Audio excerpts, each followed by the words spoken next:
The fluorescent lights of the hospital cafeteria buzzed overhead like dying insects, casting a sickly yellow glow over everything they touched. I stood behind the counter, my hands submerged in lukewarm dishwater that smelled faintly of bleach and yesterday's meatloaf. The clock on the wall read 11:47 p.m. 13 more minutes until my shift ended. 13 more minutes until I could peel off these grease-stained scrubs and drag myself back to the studio apartment I could barely afford. My fingers were wrinkled and raw, the skin around my cuticles cracked from the constant exposure to harsh detergent. I'd stopped wearing my mother's ring weeks ago. The silver had started turning my finger green, and I couldn't risk losing it down the drain. Not when it was the only thing I had left of her.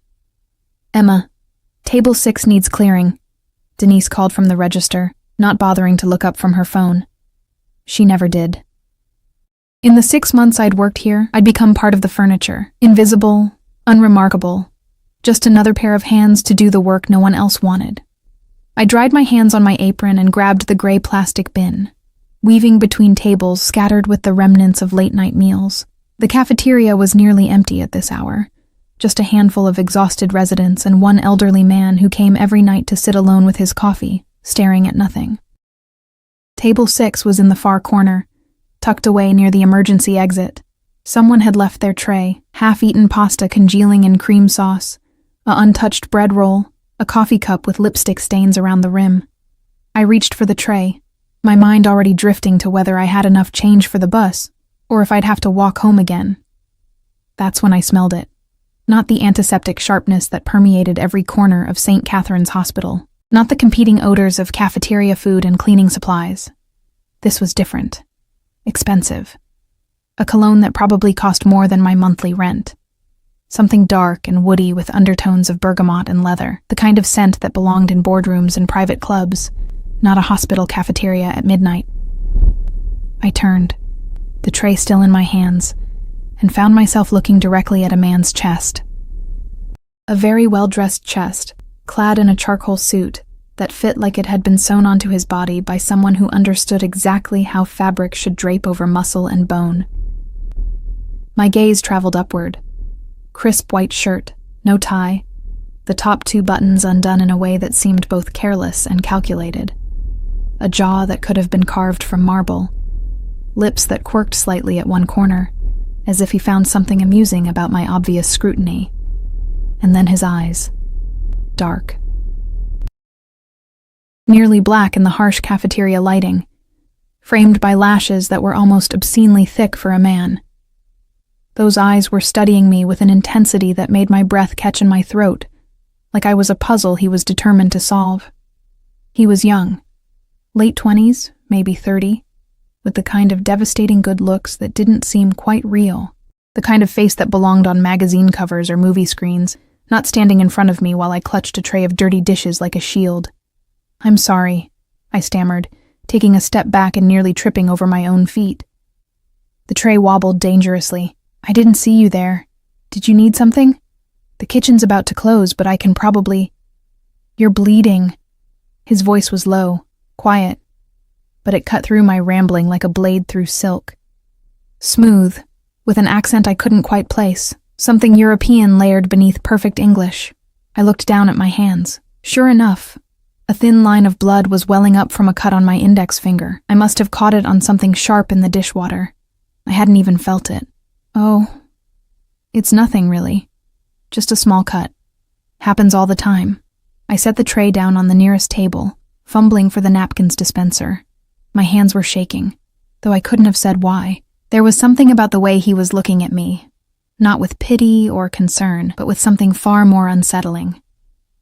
Recognition, maybe, or possession. Before I could grab a napkin, he moved. Not rushed, not aggressive, but with a fluid grace that suggested every action was deliberate, controlled. He caught my wrist in his hand, his fingers warm against my cold skin, and examined the cut with the same intense focus he'd directed at my face. "You should be more careful." The words were almost gentle, but there was steel underneath them. A command, not a suggestion. "I'm fine, really. Thank you, but I need to—" The emergency exit door behind us burst open with a bang that made me jump. 3 men entered, moving with purpose, their eyes scanning the room with a professional wariness that made my stomach tighten with instinctive unease. They weren't medical staff. They weren't visitors. They wore dark suits similar to the man still holding my wrist. And there was something about the way they carried themselves, the subtle bulges beneath their jackets, the way their hands never strayed far from their sides, that screamed danger. The man in front of me didn't turn, didn't acknowledge them at all. But I felt the change in him, a coiling tension, like a predator suddenly alert to potential threats in its territory. "Sir," one of them said, his voice low and deferential. "The car's ready. We should go. I'll be there when I'm ready, Marcus." Still, he didn't look at them. His eyes remained fixed on me, on the small cut that had already stopped bleeding. "Tell me your name." It wasn't a request. My mouth went dry. Emma Thorne. Something flickered in those dark eyes. Satisfaction, perhaps. Or victory. "Emma." He said it slowly, tasting each syllable like expensive wine. "You work every night?" "Most nights. Tuesday through Saturday, 6 to midnight." The words tumbled out before I could think better of it, before I could wonder why a man like this, surrounded by bodyguards, wearing a suit that probably cost more than my car, would care about my work schedule. He released my wrist finally, but the warmth of his fingers seemed to linger on my skin. From his pocket, he withdrew a handkerchief, actual linen, monogrammed with initials I couldn't quite make out in the dim light, and pressed it gently against my cut. "Keep pressure on it," he instructed, closing my fingers around the soft fabric. "And Emma?" He leaned in slightly, close enough that I could feel the heat radiating from his body, close enough to smell that intoxicating cologne mixed with something else, something uniquely him. "Be careful walking home alone at night. This neighborhood isn't safe for someone like you." "Someone like me?" I managed to whisper. His lips curved into a smile that didn't quite reach his eyes, unprotected. And before I could process what that meant, he stepped back, buttoning his suit jacket with practiced ease. The three men immediately fell into formation around him, one in front, two behind, creating a protective barrier as they moved toward the exit. I stood there, frozen, the expensive handkerchief pressed against a cut that had probably already stopped bleeding, watching him leave. At the door, he paused and looked back over his shoulder. Our eyes met across the empty cafeteria, and I felt something shift in my chest, like a door opening that I'd never be able to fully close again. Then he was gone, and I was left standing alone with dirty dishes and questions I wasn't sure I wanted answered. "Emma, you planning to clear those tables sometime this century?" Denise's sharp voice cut through my stupor.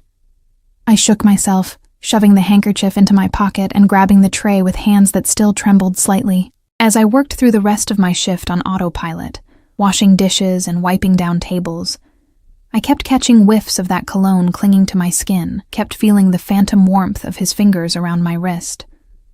It wasn't until I was on the bus home, watching the city lights blur past the grimy window, that I pulled out the handkerchief to examine it more closely. The monogram was elegant, ornate. 2 letters intertwined so artfully it took me a moment to decipher them. DM. I ran my thumb over the embroidered letters, and that's when I felt it. Something small and hard sewn into the corner of the fabric, my heart hammering. I carefully picked at the stitches until a tiny object fell into my palm. A black business card, matte finish, with nothing on it except a phone number embossed in silver. No name, no company. Just those 10 digits gleaming up at me in the dim bus light. I should have thrown it away, should have left it on the bus seat and never looked back. Instead, I tucked it carefully into my wallet, right next to my mother's photograph, and the $15 that was supposed to last me until next Friday. When I finally stumbled into my apartment at 1 a.m, exhausted down to my bones, I found something that made my blood run cold. Someone had been there. Nothing was missing, nothing disturbed, but I knew. The way my door stuck slightly when it had been closing smoothly that morning. The faint scent of that same cologne lingering in my tiny studio. The sense of violation that prickled along my spine like ice water. On my pillow, pristine against my threadbare sheets, lay a single white rose. Its petals were perfect, untouched by the grime and decay that seemed to coat everything else in my life. Attached to the stem with a thin black ribbon was a note, handwritten in bold, decisive strokes. You dropped something. I'll be returning it personally. Lock your door, Emma, and keep it locked. My hands shook as I backed away from the bed, my mind racing. I hadn't dropped anything, hadn't lost anything, which meant this was just an excuse. A reason to see me again that he'd manufactured out of thin air. I should have called the police, should have reported the break-in, the implied threat, the way he'd somehow discovered where I lived from a single conversation in a hospital cafeteria, but I didn't. Instead, I picked up the rose with trembling fingers, brought it to my face, and inhaled its perfect, innocent fragrance, while my heart pounded with something that wasn't quite fear and wasn't quite excitement. Something darker and more dangerous than either. The thorns pricked my palm, drawing small beads of blood, and I thought about unprotected girls and expensive handkerchiefs, and the way his eyes had studied me like I was something precious that had been lost, and only now, finally, been found. I thought about danger and dark suits, and the feeling of his warm fingers wrapped around my wrist. And God help me, I wanted to feel them there again. I didn't sleep that night. How could I, with that rose sitting on my nightstand like a beautiful threat, its petals catching the orange glow from the streetlight outside my window? I lay in my narrow bed, staring at the water-stained ceiling, listening to my neighbor's television bleeding through the thin walls and the occasional wail of sirens in the distance. Every sound made me flinch. Every creak of the old building settling made my heart leap into my throat. I'd checked the locks 3 times, the deadbolt, the chain, even the window that overlooked the fire escape. But I still felt exposed, vulnerable, like I was being watched through walls I couldn't see. At some point near dawn, I must have dozed off, because I woke to my phone alarm screaming at me that it was already 9 a.m. I had class at 10, Introduction to Business Management at the community college, one of the 2 courses I could afford this semester while working nights at the hospital. I dragged myself out of bed, my body aching with exhaustion, and stumbled to the bathroom. The mirror reflected what I expected. Dark circles under my eyes, skin pale and sallow, hair a tangled mess. I looked exactly like what I was, a 23-year-old woman working herself to the bone just to stay afloat in a city that would swallow her whole without a second thought. The rose caught my eye as I pulled on jeans and a faded sweater. In the harsh morning light, it looked even more out of place in my shabby apartment. Too perfect. Too expensive. Too everything. I should throw it away, burn the note, delete that phone number from my memory, and pretend last night never happened. My fingers brushed against the business card in my wallet as I grabbed it. I left the card where it was. The bus ride to campus was the same as always, packed with people who looked through me rather than at me, all of us trapped in our own small survival bubbles. But today, I couldn't shake the feeling that someone was watching. I found myself scanning faces, looking for dark eyes and expensive suits. But there was nothing. Just tired workers and harried students and the everyday anonymity of city life. Professor Chen droned on about market analysis and competitive advantages, but I couldn't focus.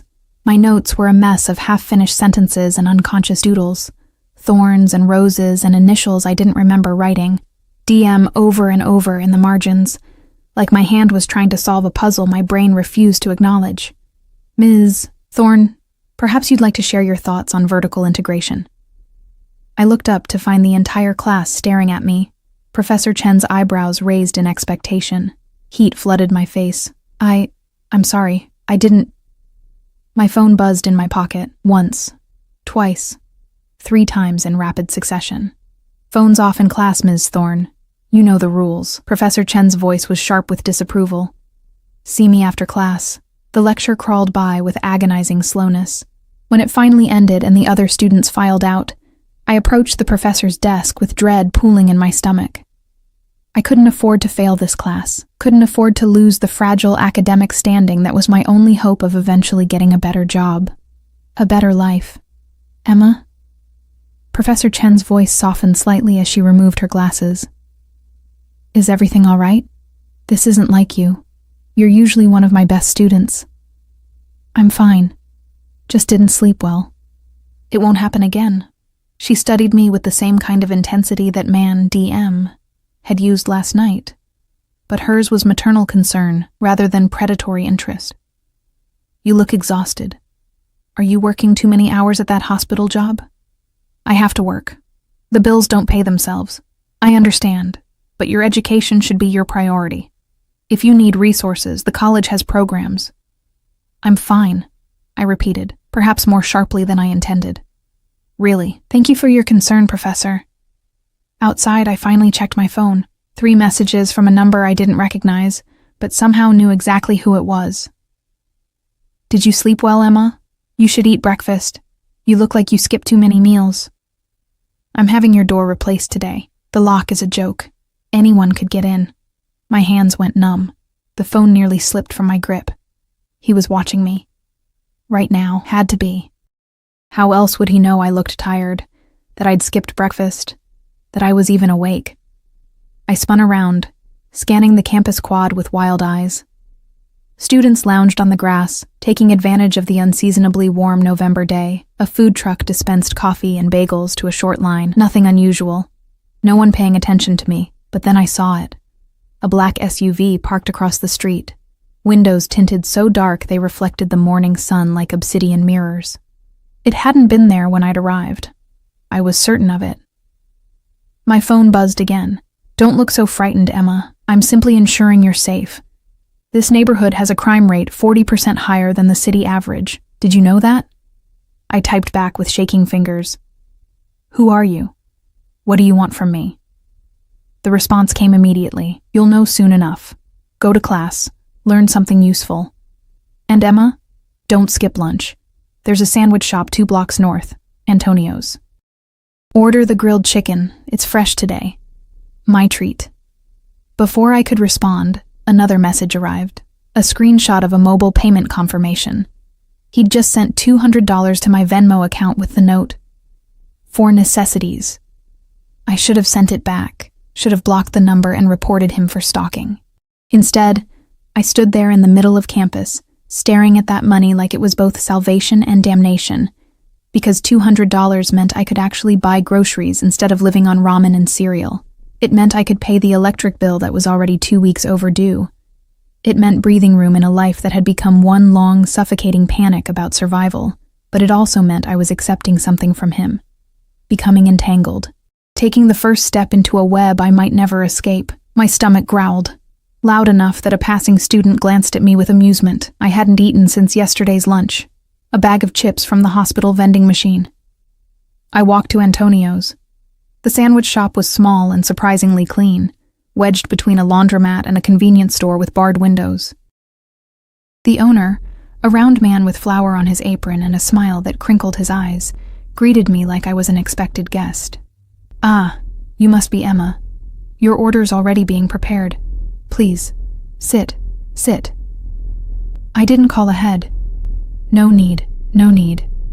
Everything's been taken care of." He gestured to a small table by the window, already set with water and a cloth napkin. Cloth, in a neighborhood sandwich shop. I sat because my legs felt suddenly weak. Through the window, I could see the black SUV parked across the street, a silent sentinel. Watching. Always watching. The sandwich arrived within minutes. Grilled chicken with fresh mozzarella, roasted red peppers, and basil pesto on ciabatta that was still warm from the oven. It smelled like heaven.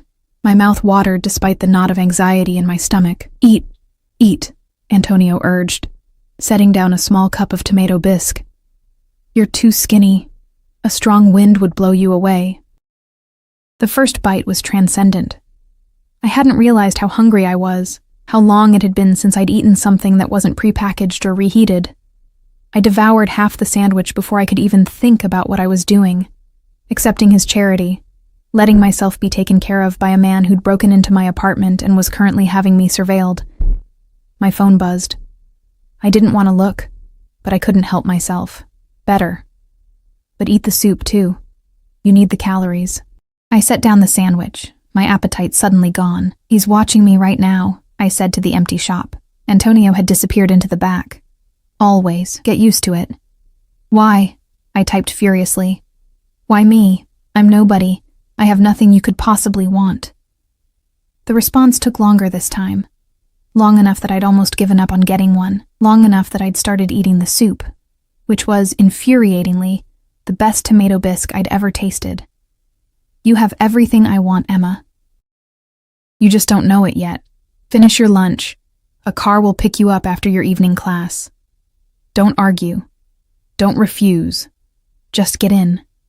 And if I don't, then I'll come get you myself, and I won't be nearly as patient as I'm being now. There was no threat in the words, just a simple statement of fact. Somehow, that made it more terrifying than any explicit menace could have been. I finished my lunch in silence, tasting nothing. When I tried to pay, Antonio waved me off with a knowing smile that made my skin crawl. Already settled, Bella. Come back anytime. You're always welcome here. Outside, the SUV pulled away from the curb as soon as I emerged, gliding into traffic with practiced ease. But I knew it, or another just like it, would be back, following me to my next class, watching as I went through the motions of my ordinary, invisible life that was suddenly anything but. My afternoon class was a blur. I sat in the back of the lecture hall, hyper-aware of every person who entered, every shadow that moved past the frosted glass door, but no one paid me any attention. I was still invisible to everyone except him. At 6 p.m., I stood outside the humanities building, my backpack slung over one shoulder, watching the stream of students heading home or to the library or to their part-time jobs. I could just walk away, go to the bus stop like normal, clock in for my shift at the hospital, and pretend this was all some bizarre hallucination brought on by exhaustion and stress. The black SUV pulled up to the curb in front of me with barely a whisper of sound. The back door opened. I should run, should scream, should do literally anything except what I was about to do. I got in. The interior was all black leather and polished wood, smelling of that same expensive cologne and something else, gun oil maybe, or the peculiar scent of money and power. The door closed behind me with a solid thunk that sounded like a cell door slamming shut. He sat across from me, one leg crossed over the other, perfectly relaxed in a charcoal suit that was somehow different from last night's, but equally devastating. Those dark eyes tracked my every movement as I settled into the seat, my backpack clutched on my lap like a shield. Emma. My name was a purr in his throat, satisfied and possessive. I'm glad you made the smart choice. I don't even know your name, I whispered. His smile was slow, predatory. Dante Moretti. He extended his hand across the space between us, the same hand that had held my wrist last night, that had pressed the handkerchief to my cut. A pleasure to officially meet you. I stared at his hand like it was a venomous snake. Taking it would mean something, would seal some unspoken contract I didn't fully understand. I took it anyway. His fingers closed around mine, warm and strong, and I felt that same electric jolt I'd experienced in the hospital cafeteria. He didn't shake my hand so much as hold it, his thumb brushing across my knuckles in a gesture that was far too intimate for a first introduction. You're trembling, he observed, his voice low enough that only I could hear it over the purr of the engine as we pulled into traffic. Are you frightened of me, Emma? Yes, I admitted, because lying seemed pointless when he could apparently read my every thought and feeling. Good. Fear keeps people alive. He released my hand slowly, reluctantly. But you should know, I would never hurt you. Quite the opposite, actually. Then what do you want? To keep you safe. To give you everything you need. To ensure that you never have to worry about paying bills or eating meals or working yourself to death in that miserable hospital cafeteria ever again. Why? The word came out as barely more than a whisper. Dante leaned forward, his elbows on his knees, closing the distance between us until I could see flecks of amber in those dark eyes. Because 3 months ago, someone stole from me, someone close, someone I trusted, and that someone got your best friend pregnant before he disappeared with $2 million of my money. The world tilted sideways. My best friend. He could only mean Jake, I breathed. Jake Morrison. Yes. Dante's voice had gone cold, all the false warmth evaporating like morning mist. And you, Emma Thorne, are going to help me find him. I don't know where Jake is. The words tumbled out in a rush, panic rising in my chest like floodwater. I haven't seen him in months. Not since he and Sarah Bennett, your roommate from freshman year, currently 7 months pregnant with Morrison's child and living in a women's shelter in Queens because he abandoned her without a cent. Dante's voice was clinical, detached, like he was reciting a grocery list rather than destroying what little remained of my faith in people. I know. I've had people watching her too. The SUV glided through traffic with supernatural smoothness, the city lights beginning to flicker on as dusk settled over the streets. I watched them blur past, my mind struggling to process what he was telling me. Jake and Sarah, a baby.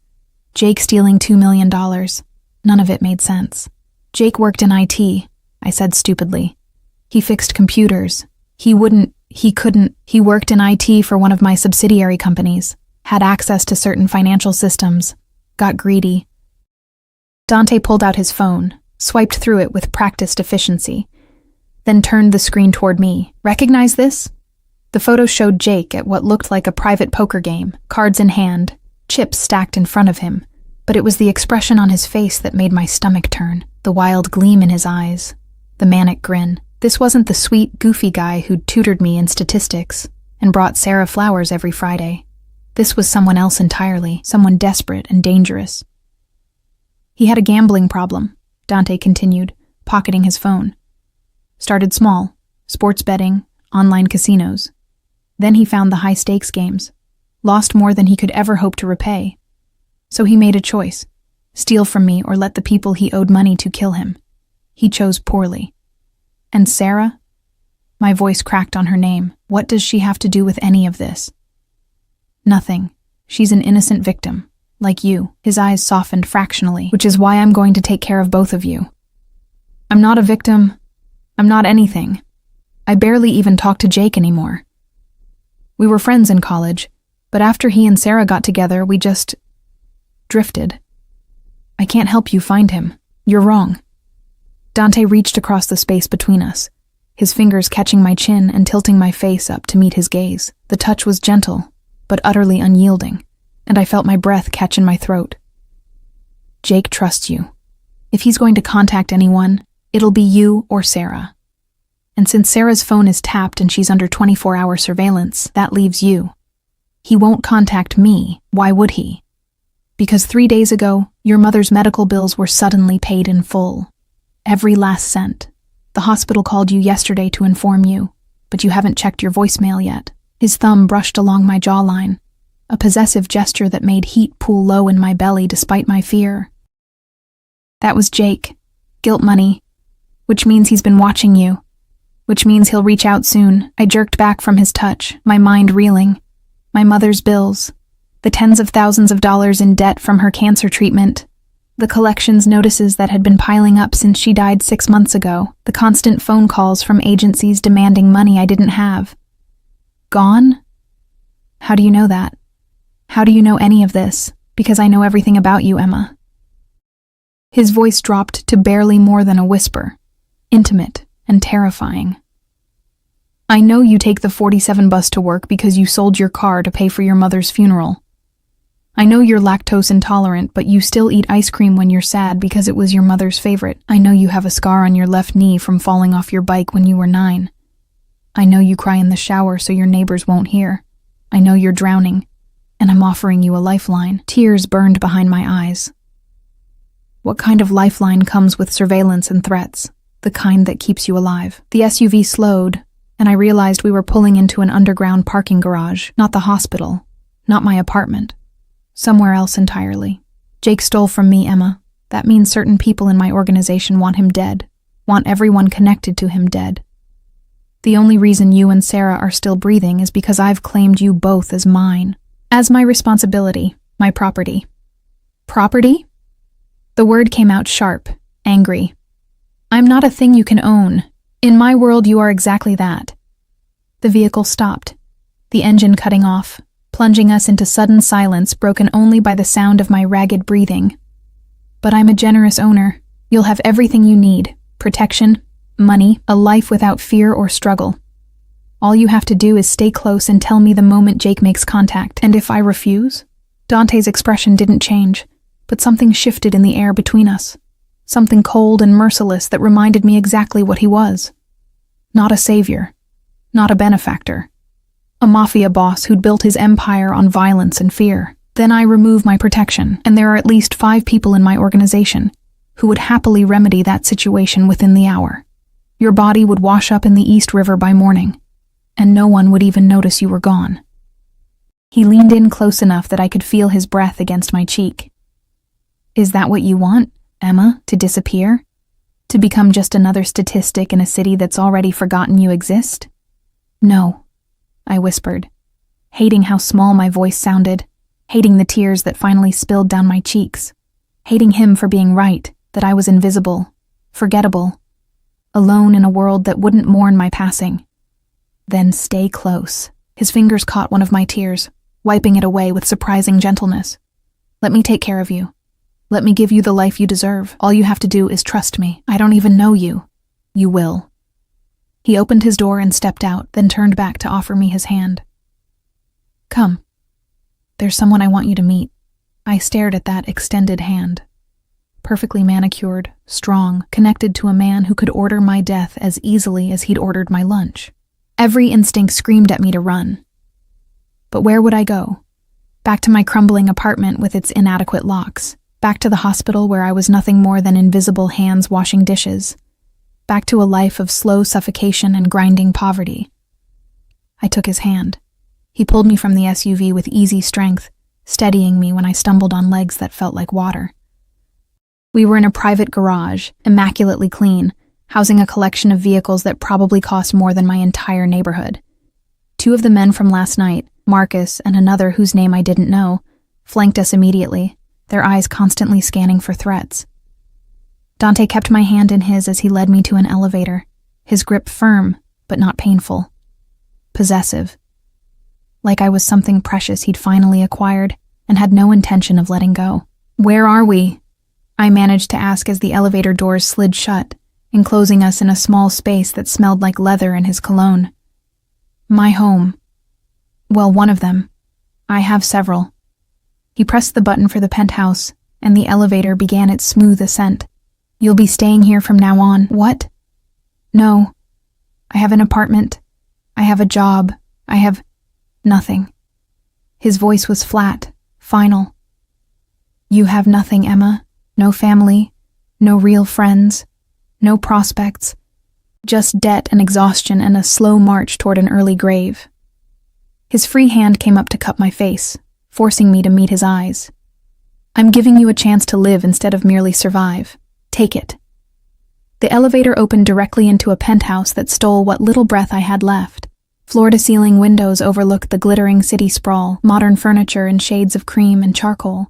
Art on the walls that I recognized from my one elective art history class. Originals, not prints, worth more money than I could comprehend. And standing in the middle of it all, looking small and lost and heavily pregnant, was Sarah. "Emma!"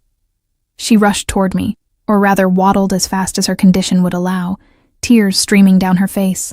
"Oh my God, Emma, I'm so sorry. I'm so sorry. I didn't know." I swear I didn't know what Jake was doing. I caught her in my arms, and we clung to each other like drowning women finding driftwood in a storm. She smelled like the lavender lotion she'd always favored, and feeling her familiar warmth made something inside me crack open. "It's okay," I whispered, even though nothing was okay. "It's okay. We're okay." "Ladies." Dante's voice cut through our reunion, polite but commanding attention. "Sarah, why don't you show Emma to her room? I'm sure she'd like to freshen up before dinner." Sarah pulled back, wiping at her eyes, and I saw the changes in her, the roundness of her belly, yes, but also the shadows under her eyes that matched my own, the hollowness in her cheeks that spoke of too much stress and not enough food.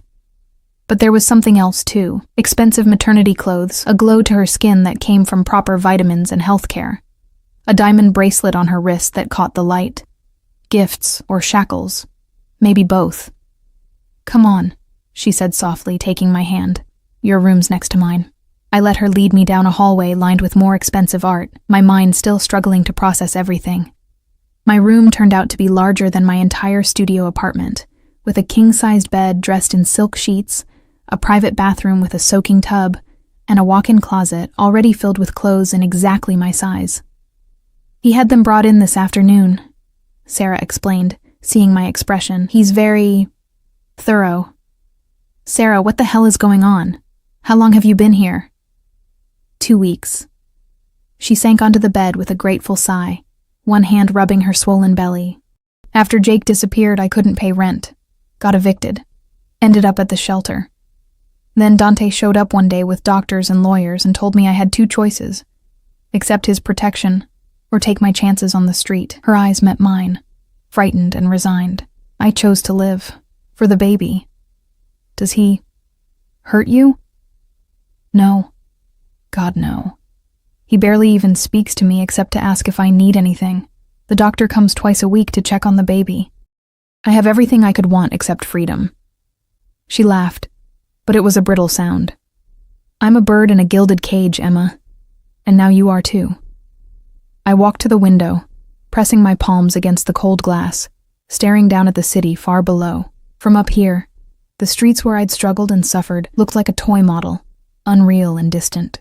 I could see the hospital where I'd worked, the campus where I'd attended classes, the bus routes I'd memorized, my entire small life mapped out beneath me, already feeling like it belonged to someone else. He's going to use us to get to Jake, I said quietly. I know. But Emma. Sarah's voice was small, frightened. I don't think Jake's coming back. I think he's going to let us pay for what he did. And I think Dante knows it. Before I could respond, there was a knock on the door. Marcus stepped inside without waiting for permission, his expression professionally blank. Mr. Moretti requests your presence for dinner in 15 minutes. Both of you. His eyes flicked to me. He suggests you change into something more comfortable, Miss Thorne. You'll find appropriate attire in the closet. He left before I could argue. Sarah heaved herself up from the bed with a grimace. Don't fight him on the little things, she advised. Save your battles for what matters. After she left, I stood alone in this beautiful prison, staring at the closet full of expensive clothes I hadn't chosen and didn't want. My reflection in the mirror showed a woman I barely recognized, pale, exhausted, trapped. I thought about running, about calling the police, about refusing to play whatever game Dante was orchestrating, but then I thought about my mother's paid-off medical bills, about Sarah and her unborn baby, about Dante's casual mention of bodies in the East River and how easily I could disappear. And I thought about the way his fingers had felt against my skin, the heat in his eyes when he looked at me, the possessiveness in his voice when he'd called me his property. I should have been more frightened, should have been planning escape routes and exit strategies. Instead, I found myself wondering what it would feel like to surrender, to stop fighting and struggling and just let him catch me. I changed into a simple black dress from the closet. Designer, perfectly fitted, probably worth more than a month of my wages. When I looked in the mirror again, I saw someone different, someone who might belong in a penthouse overlooking the city, someone who might be worth protecting, someone who might already be falling into a trap she'd never escape. And the most terrifying part, I wasn't sure I wanted to. Dinner was served in a dining room that could have seated 20 but held only 3. Dante at the head of the table, Sarah and me on either side. Crystal chandeliers cast warm light over china so delicate I was afraid to touch it, and the food kept coming in courses I couldn't name, prepared by a chef I never saw. Dante watched me throughout the meal with those dark, unreadable eyes, tracking every bite I took, every nervous gesture, every glance I exchanged with Sarah. He barely touched his own food, seemingly more interested in observing us, observing me, than in eating. You need to eat more, he said, when I set down my fork after finishing only half of the main course, some kind of fish in a butter sauce that melted on my tongue. You're underweight. I'm fine. You're malnourished. I've seen your medical records. When was the last time you had a physical? Had your blood work done? Actually took care of yourself instead of just surviving day to day? The invasion of privacy should have angered me. Instead, I felt a strange flutter in my chest, something disturbingly close to being cared for. No one had worried about my health in months, not since my mother died. I can't afford doctors, I said quietly. You can now. I've arranged for a full physical tomorrow morning. Dr. Chen will come here. I have class tomorrow. Not anymore. He said it so casually, like he was commenting on the weather rather than dismantling my life piece by piece. I've withdrawn you from the semester. You'll re-enroll in the spring at a better school, Columbia, perhaps, or NYU. Whichever you prefer. I stood up so fast my chair scraped against the floor, the sound harsh in the elegant room. You had no right. That's my education, my future. You can't just... I can do whatever I want." He didn't raise his voice, didn't move from his relaxed position, but the air in the room changed, became heavier, dangerous. "You're under my protection now, Emma. That means you do what I say when I say it. For your own good." "My own good? You're kidnapping me. I'm keeping you alive." He stood then, moving around the table with that predatory grace, and I found myself backing up until I hit the wall. He didn't stop until he was close enough that I could feel the heat radiating from his body, could smell that intoxicating cologne mixed with something darker. Whiskey, maybe. Or the smoke from whatever deals he'd made today. "Do you know what happened to the last person who betrayed me, Emma? Do you want me to tell you the details?" "No," I whispered. "Good. Because those details would give you nightmares." His hand came up to rest against the wall beside my head, caging me in. "Jake Morrison is a dead man walking. The only question is how many people he takes down with him. I'm offering you and Sarah a chance to survive his stupidity. All you have to do is let me keep you safe. By controlling everything I do, by making me a prisoner, by making you mine." His other hand caught my chin, tilting my face up. "And yes, that means control. It means supervision. It means I know where you are and who you're with every second of every day. Because the people looking for Jake don't care about collateral damage. They'll torture you for information you don't have, then kill you just to send him a message. You're trying to scare me. I'm trying to make you understand reality." His thumb brushed across my lower lip, and I hated the way my breath hitched at the contact. "You're in my world now, Emma, and in my world, pretty, vulnerable girls don't survive on their own. They need protection. They need someone strong enough to keep the wolves at bay. And that's you? My protector?" "Yes." The word was barely more than a whisper, but it resonated through me like a physical touch. "I saw you in that hospital cafeteria, exhausted and invisible and so fucking beautiful it hurt to look at you. Saw the way you moved through the world like you were apologizing for taking up space. And I knew you were mine before I even learned your name. That's insane. Perhaps." His lips curved into a smile that was more predatory than amused. "But it's also true. I've built an empire on instinct, Emma, on knowing what I want and taking it, and I want you. Why?" The question came out as barely more than a breath. "I'm nobody. I have nothing. I'm not... You're everything." His hand moved from the wall to tangle in my hair, fingers tightening just enough to make my scalp tingle. "You're uncorrupted by this world. Untouched by the dirt and violence that coats everything in my life. You're good, Emma. Pure. And I'm going to keep you that way even if it means locking you in a tower and throwing away the key. I don't want to be locked away. Then don't fight me. Accept what I'm offering. Let me take care of you." His face moved closer, close enough that his lips were almost brushing mine. "Let me give you everything you've been denied. Everything you deserve." I should have pushed him away, should have screamed for help, though who would come? Who would save me from a man who owned everything and everyone around him? Instead, I stood frozen, my heart hammering against my ribs, my body betraying me by leaning into his warmth instead of away from it. "Emma." Sarah's voice cut through the tension like a knife. She stood in the doorway, one hand on her belly, her expression pleading. "Don't fight him. Please. It's not worth it." Dante pulled back slowly, releasing me, but not before his fingers trailed down my neck in a gesture of obvious possession. "Sarah understands. She's learned to accept reality. You will too." He walked past her without another word, leaving me slumped against the wall, my legs shaking and my mind in chaos. Sarah crossed to me immediately, grabbing my hands. "He's not going to hurt you," she said urgently. "But you can't defy him directly. It only makes things worse. How can you accept this? How can you just give in?" "Because I have a baby to think about." Her voice cracked, tears spilling down her cheeks. "Because I have no money, no family, no options. Because Dante Moretti might be a monster, but he's a monster who's keeping us fed and safe and alive. Do you understand? Alive, Emma, which is more than Jake ever cared about." I pulled her into my arms, and we stood there in that beautiful dining room, Two women trapped in a gilded cage, holding each other because there was no one else. That night, I lay in my enormous bed, staring at the ceiling and listening to the unfamiliar sounds of the penthouse. Sarah had gone to sleep hours ago, exhausted by the baby and the stress. But I couldn't quiet my mind. My phone, my old cracked phone that I'd somehow been allowed to keep, sat on the nightstand, dark and silent. No messages from Jake, no calls, nothing.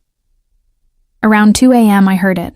Footsteps in the hallway, a pause outside my door. The handle turned slowly and my heart leapt into my throat. The door opened just enough for a shadow to slip through. Tall, broad-shouldered, unmistakable. "What are you doing?" I whispered, sitting up and clutching the silk sheets to my chest like they could protect me. "Making sure you're still here." Dante's voice came from the darkness near the door. "That you haven't done anything stupid like trying to escape." "How would I escape? We're 30 floors up, and I'm sure every exit is guarded." "Smart girl," I heard rather than saw his smile. "But people do stupid things when they're desperate." I needed to see for myself. "You could have checked the cameras. I'm sure you have them everywhere." "I do. But I wanted to see you in person. Wanted to..." He trailed off, and I heard him move closer, his footsteps soft on the plush carpet. "Wanted to make sure you were real, that I hadn't imagined you." The vulnerability in his voice surprised me. This wasn't the cold Mafia boss who'd threatened me over dinner. This was something else, something raw and almost frightened beneath the armor of control. "I'm real," I said softly. "Yes." He sat on the edge of my bed, and in the faint light from the window, I could see his profile, the strong jaw, the sharp cheekbones, the way his shoulders carried invisible weight. "My mother used to say that some people are meant to save us, that angels wear unexpected faces. I'm not an angel, no. But you're mine to protect, mine to keep safe." His hand found mine in the darkness, fingers intertwining with a gentleness that contradicted everything I knew about him. "I know you're frightened. I know this isn't what you wanted, but I promise you, Emma, I will never let anyone hurt you. Not Jake's enemies, not random violence on the street, not even yourself." "What if you're the one hurting me?" He was silent for a long moment, his thumb tracing circles on my palm. "Then I'll be the monster you need me to be, because keeping you alive matters more than keeping you happy. That's not love. That's obsession. I never said I loved you." His voice dropped to barely more than a whisper. "I said you were mine. There's a difference." He stood then, releasing my hand with obvious reluctance. "Sleep, Emma. Tomorrow you start your new life. Dr. Chen will examine you in the morning. Then you'll meet with the tutors I've arranged. You're not abandoning your education, just adjusting it to a safer format. In the afternoon, you'll accompany Sarah to her prenatal appointment. You're going to be her birth partner when the time comes. You've planned everything. I always do." He moved toward the door, then paused. "And Emma, don't try to contact anyone from your old life. Your phone is monitored. Your emails are being read. If Jake reaches out, you tell me immediately. That's not a request." After he left, I lay in the darkness for hours, my hand still tingling where he'd held it. Outside the window, the city glittered like scattered diamonds, beautiful and cold and indifferent to the small tragedies playing out in its towers. I thought about escape, about authorities, about fighting back.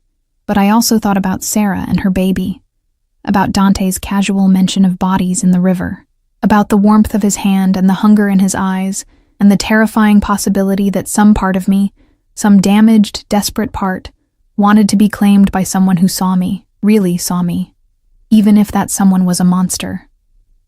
3 days passed in strange domesticity. Dr. Chen confirmed I was malnourished and anemic, prescribed vitamins I actually had access to, and scheduled follow-up appointments I would actually attend. The tutors were patient and knowledgeable, teaching me more in a few hours than I'd learned in weeks of distracted college classes. Sarah and I fell into an easy rhythm, cooking together in the massive kitchen, watching movies on the huge television, pretending we were just two friends having a sleepover, rather than two prisoners in a gilded cage. Dante was everywhere and nowhere. I'd catch glimpses of him on calls in his office, his voice low and threatening in Italian. He'd appear at dinner, watching me eat with those intense eyes, making sure I finished every bite. Once I woke in the night to find him standing at my window, staring out at the city, and something about his stillness made my heart ache. On the fourth day, everything changed. I was in the kitchen making tea when my phone buzzed. A text from an unknown number. "Emma, it's Jake. I'm so sorry. I never meant for any of this to happen. I need to see you. Need to explain. Meet me tomorrow at 2 p.m. The old coffee shop near campus. Come alone, please. I'm begging you." My hands shook so badly I almost dropped the phone. This was it. The moment Dante had been waiting for. I should tell him immediately, should hand over the phone and let him handle it. But Jake was my friend, or had been. And maybe, just maybe, if I could talk to him, I could fix this, could convince him to return the money, to make things right, to save all of us from whatever nightmare was coming. I deleted the message and typed back, "I'll be there." The phone buzzed again almost immediately. "Thank you. And Emma, don't tell Dante. He'll kill me before I can explain, please." I looked up to find Dante standing in the kitchen doorway, watching me with an expression I couldn't read. "Who was that?" he asked quietly. And in that moment, I made a choice that would change everything. "Nobody," I lied, "just spam." His eyes narrowed fractionally, and I knew. He didn't believe me, but he nodded slowly, like he was accepting my first real betrayal with something almost like satisfaction, like he'd been waiting to see if I would lie to him, like he wanted an excuse for what came next. "Good," he said, moving toward me with deliberate steps. "Because you know what happens to people who betray me, don't you, Emma?" I couldn't speak, couldn't breathe, could only watch as he backed me against the counter, his hands bracing on either side of me, his body close enough that I could feel every breath he took. "Don't you?" he repeated, his voice dropping to a dangerous whisper. "Yes," I managed, "and you would never do that, would you?" "No." "Liar." The word was almost affectionate. His hand came up to cup my face, thumb brushing across my cheekbone. "You're a terrible liar, Emma. Your pulse races, your pupils dilate. You can't quite meet my eyes. It's actually endearing. I don't..." "Jake texted you, asked you to meet him, and you said yes." He said it with absolute certainty, and my stomach dropped. "Did you really think I wouldn't know, that I wouldn't have alerts on every communication device in this penthouse?" Tears burned behind my eyes. "I just wanted to talk to him, to fix this." "There's nothing to fix. He made his choice. Now you've made yours." He leaned in until his lips were against my ear. "Tomorrow at 2 p.m., you'll go to that coffee shop. You'll meet Jake, and you'll wear this." Something cold touched my throat.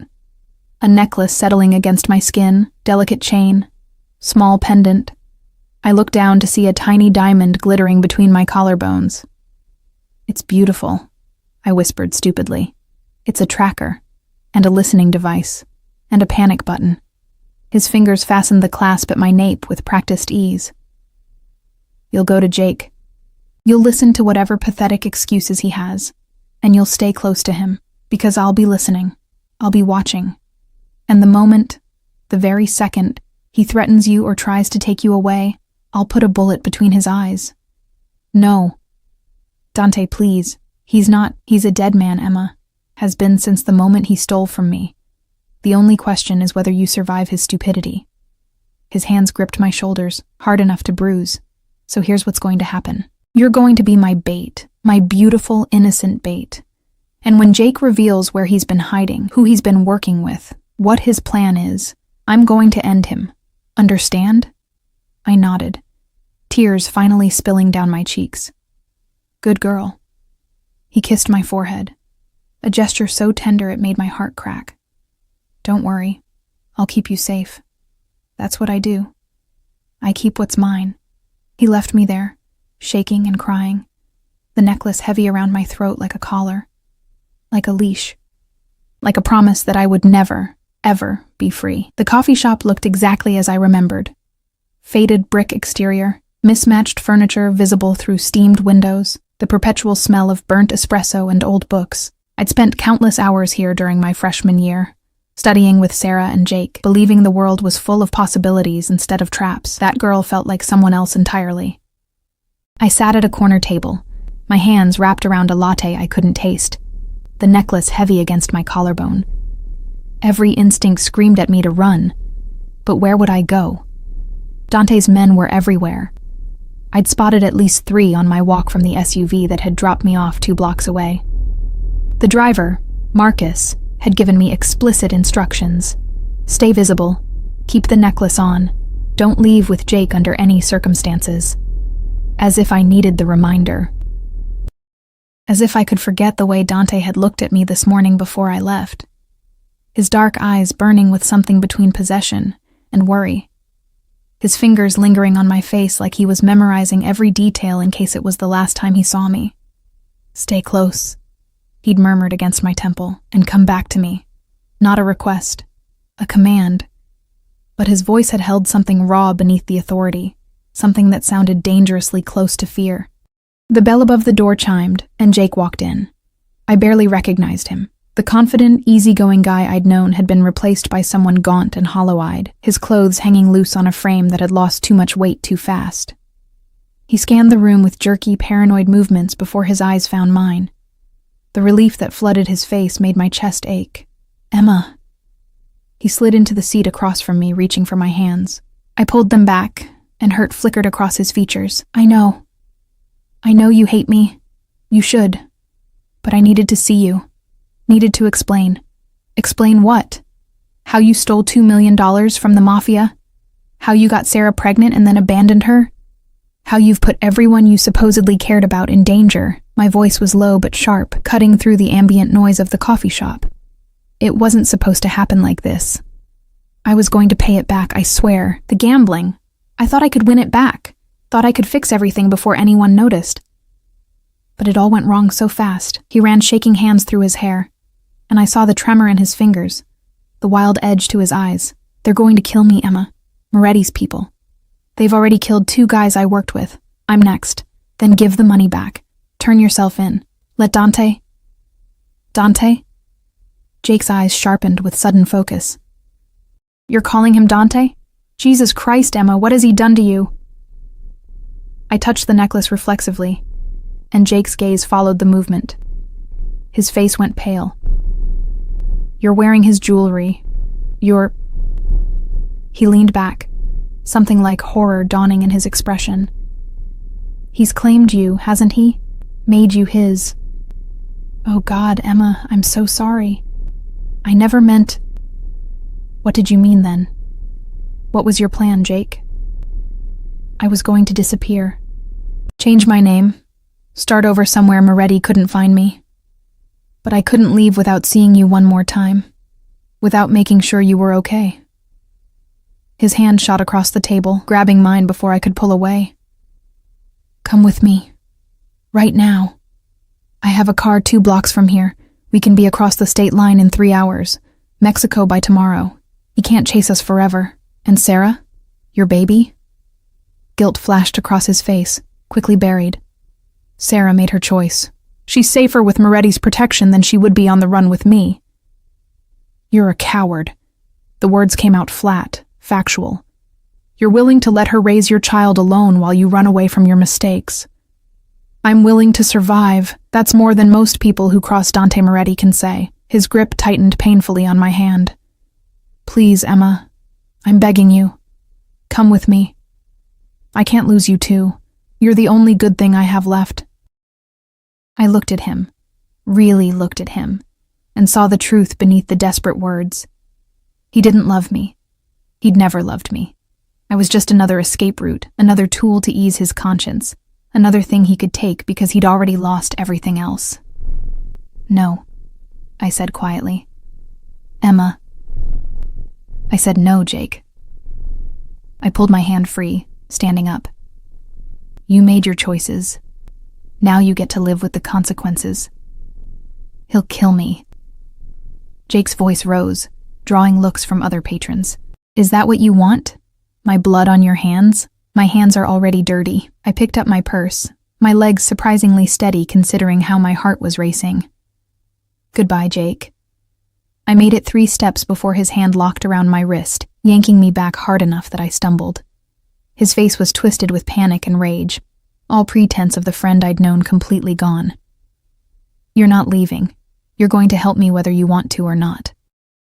Murmured wants you alive, which makes you valuable, makes you leverage." He started dragging me toward the back exit, his grip bruising. "You're coming with me, and you're going to help me negotiate." The cafe door exploded inward. Later, I would try to piece together exactly what happened in those next 30 seconds. But in the moment, it was just chaos and violence and the sound of my own screaming. Dante moved through the space like death incarnalized, fluid, purposeful, unstoppable. 2 of his men flanked him, weapons drawn, but he didn't need them. His fist connected with Jake's face with a crack that made my stomach turn. Jake released me, stumbling backward, blood pouring from his nose. "Don't," I started. But Dante was already there, hauling Jake up by his collar and slamming him against the wall, hard enough to rattle the framed photos hanging there. "You touched her." Dante's voice was barely above a whisper, but it carried enough venom to kill. "You hurt her. I can see the bruises forming on her wrist from here. I didn't mean—" "Shut up." Dante's hand moved to Jake's throat, applying pressure. Jake's face started turning purple. "You stole from me. You endangered innocent people. And now you've put your hands on something that belongs to me. Give me one reason I shouldn't snap your neck right here. Dante, please." I found my voice, moving closer despite the carnage, despite the very real possibility that I was about to watch a man die. "Please don't. Not here. Not like this."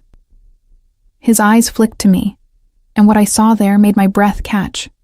Fury, yes, but also fear. Real, visceral fear that something had happened to me, that I'd been hurt, that he'd been too late. "He bruised you," Dante said, his voice rough with barely controlled rage.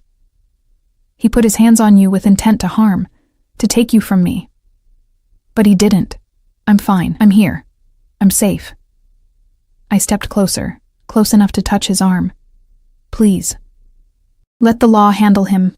Let him face real consequences, not just this." For a long moment, Dante didn't move, didn't breathe. Then, with visible effort, he released Jake, who collapsed to the floor, gasping and choking. "Marcus," Dante said without looking away from me, "call our contacts in the FBI. Mr. Morrison is ready to surrender himself for embezzlement and theft. I'm sure they'll be very interested in his cooperation regarding certain other criminal enterprises in exchange for protective custody." "You can't," Jake wheezed, but Marcus was already hauling him to his feet. "I just did." Dante's attention was entirely on me now, his hands coming up to cup my face with a gentleness that contradicted the violence of seconds before. "Did he hurt you? Tell me the truth." "My wrist." I showed him the forming bruises, and his jaw clenched so hard I could hear his teeth grind. "I should kill him for this. But you won't. Because I'm asking you not to." I covered his hands with mine, feeling them tremble slightly, the only sign that he wasn't as controlled as he appeared. "Because I'm safe. Because you kept your promise." Something shifted in his expression, the hard edges softening, the predator receding to reveal something almost vulnerable beneath. "You came back to me. You could have run, could have left with him, but you came back. I never planned to leave. The truth of it surprised me. I was angry that you used me as bait, angry that you manipulated the situation, but I never wanted to leave. Why?" The question was barely audible, like he was afraid of the answer. "Because—" I struggled to find the words for feelings I didn't fully understand myself. "Because you see me, really see me. Not as invisible Emma who washes dishes and fades into the background, but as someone worth protecting, worth keeping, worth claiming. You are worth all of that and more." His thumb brushed across my cheekbone, wiping away tears I hadn't realized were falling. "You're worth burning the world down for. That's terrifying. I know, but it's also true." He leaned his forehead against mine, and I could feel him breathing, could feel the rapid beat of his heart against my chest. "I'm not a good man, Emma. I've done things that would make you sick, hurt people, killed people, built an empire on blood and fear. But with you, God, with you, I want to be different, want to be the man you see when you look at me. I see a monster, I whispered. I know. But I also see someone who paid my mother's medical bills, who's taking care of Sarah and her baby, who holds my hand in the dark and checks on me while I sleep to make sure I'm real. More tears fell, hot and fast. I see someone who's obsessed with me in a way that should terrify me, but instead makes me feel more alive than I have in years. His hands tightened on my face. Emma, I'm not saying I love you. I don't even know if I like you most of the time. But I'm saying I choose this. Choose you. Choose staying close instead of running away. I met his eyes, dark and intense, and entirely focused on me. Because maybe I need to be claimed just as much as you need to claim me. The kiss was inevitable. His lips crashed against mine with desperate hunger, one hand tangling in my hair while the other wrapped around my waist, pulling me flush against him. I could taste coffee and mint and something darker. Possession, maybe, or surrender. I kissed him back with equal fervor, my hands fisting in his shirt, holding on like he was the only solid thing in a world that had turned liquid and uncertain. When we finally broke apart, both breathing hard, I was distantly aware that we were still in the coffee shop, that people were staring, that Marcus was efficiently removing Jake while police sirens wailed in the distance. But none of it mattered. Nothing mattered except the way Dante was looking at me, like I was oxygen, and he'd been drowning, like I was salvation for a man who'd long since given up on redemption. Take me home, I said quietly. Home? Your penthouse. Our penthouse. I tested the words, found them fitting better than they should. Take me home, Dante. The smile that crossed his face was pure, unguarded joy. Brief and brilliant as lightning before his usual controlled mask slipped back into place. But I'd seen it. Seen the real man beneath the monster. And I wasn't afraid anymore. 3 months later, I stood in the penthouse nursery, watching Sarah rock her newborn daughter while late afternoon sunlight streamed through the windows. Little Grace had her father's nose and her mother's eyes, and she was perfect despite the circumstances of her conception. Jake was in federal custody, cooperating with authorities in exchange for a reduced sentence. He'd never meet his daughter. Sarah had made that choice, and I supported it. Dante appeared in the doorway, silently as always, watching me watch them. His arms came around my waist from behind, pulling me back against his chest. You're good with her, he murmured against my hair. She's easy to love. Like her aunt. I turned in his arms, looping mine around his neck. In 3 months, so much had changed. I'd re-enrolled in school, Columbia, as he'd suggested, and was thriving with tutors who actually cared about my education. I'd gained weight, color returning to my cheeks, the constant exhaustion fading. I'd learned the contours of Dante's world, dangerous and violent and not remotely what I'd planned for my life, but I'd also learned the contours of his heart. The way he still checked on me at night, the way he remembered that I liked my coffee with too much cream, the way he'd commissioned a portrait of my mother so I'd never forget her face. The way he touched me like I was precious and kissed me like I was air. I have something for you, he said, pulling back slightly to retrieve a small box from his pocket. My heart stuttered. Dante, it's not what you think. Not yet. He opened it to reveal a key, old-fashioned, ornate, beautiful. This is the key to a gallery space downtown. I bought it this morning. It's yours. Mine? I don't understand. You mentioned once that you'd wanted to study art history, that you'd dreamed of opening a gallery someday before life got in the way. His fingers closed around mine, pressing the key into my palm. Now you can. Sarah can help manage it when Grace is older. You'll have your own business, your own purpose beyond being my beautiful bird in a gilded cage. Tears pricked my eyes, happy ones this time. You remembered that? I remember everything about you, Emma. Every dream you've mentioned, every casual wish, every small thing that makes you smile.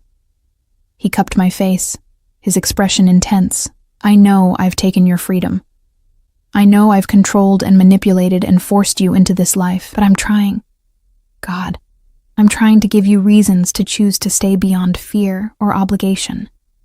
I already have my reasons. I kissed him softly, tasting the surprise on his lips. You, Dante. You're my reason. Even though I'm a monster? Especially because you're a monster who's trying so hard to be a man for me. I smiled against his mouth. My monster. My protector. My obsession. Yours, he agreed. The word a vow and a surrender. Always yours. Sarah cleared her throat delicately. As beautiful as this is, Grace needs changing, and you two need to get a room. We broke apart, laughing, and I felt something settle in my chest. Contentment, maybe, or acceptance. This wasn't the life I'd planned. Wasn't the safe, normal future I'd once dreamed of, but it was mine. We were mine. Dante with his dark intensity and protective obsession. Sarah with her resilient strength and new beginning. Grace with her infinite potential. And I was theirs. Emma Thorne, who'd gone from invisible to essential, from drowning to dancing, from surviving to actually living. That evening, Dante and I sat on the penthouse balcony, watching the sun set over the city that had once seemed so indifferent to my existence. His arm was around my shoulders, my head on his chest, his heartbeat steady beneath my ear. Do you ever regret it? He asked quietly. Choosing this? Choosing me? Every day, I admitted, then smiled at his sharp intake of breath. And then you do something impossibly sweet, or surprisingly gentle. And I remember why I stayed, why I keep staying. I'll give you everything, Emma. Everything I have. Everything I am. It's all yours. I don't need everything. I tilted my head to look up at him, at the face I'd learned to read, to love in spite of its capacity for cruelty. I just need you to stay close, to keep watching over me, to keep claiming me like I'm something precious worth fighting for. Always. His lips found mine in a kiss that tasted like promises and possession, and the strange, twisted love we'd built from danger and desperation. You're mine, Emma, until the world ends and beyond. And you're mine, I whispered back. My beautiful monster, my impossible salvation. Below us, the city glittered with a million lives I'd never touch, a million stories I'd never know. But up here, in this tower of glass and steel, wrapped in the arms of a man who'd claimed me with the same ruthless determination he applied to everything else, I'd found something I'd never expected. I'd found home. Not in a place, but in a person. In the weight of his gaze, and the warmth of his touch, and the fierce, protective obsession that said I would never be invisible again. I would never be alone again. I would never be anything but his. And God help me. I wouldn't have it any other way. The sun sank below the horizon, painting the sky in shades of amber and rose, and Dante pulled me closer, his hand finding mine, our fingers intertwining like they'd been designed to fit together. Stay close, he murmured, echoing the first command he'd ever given me. Always, I promised. And I meant it.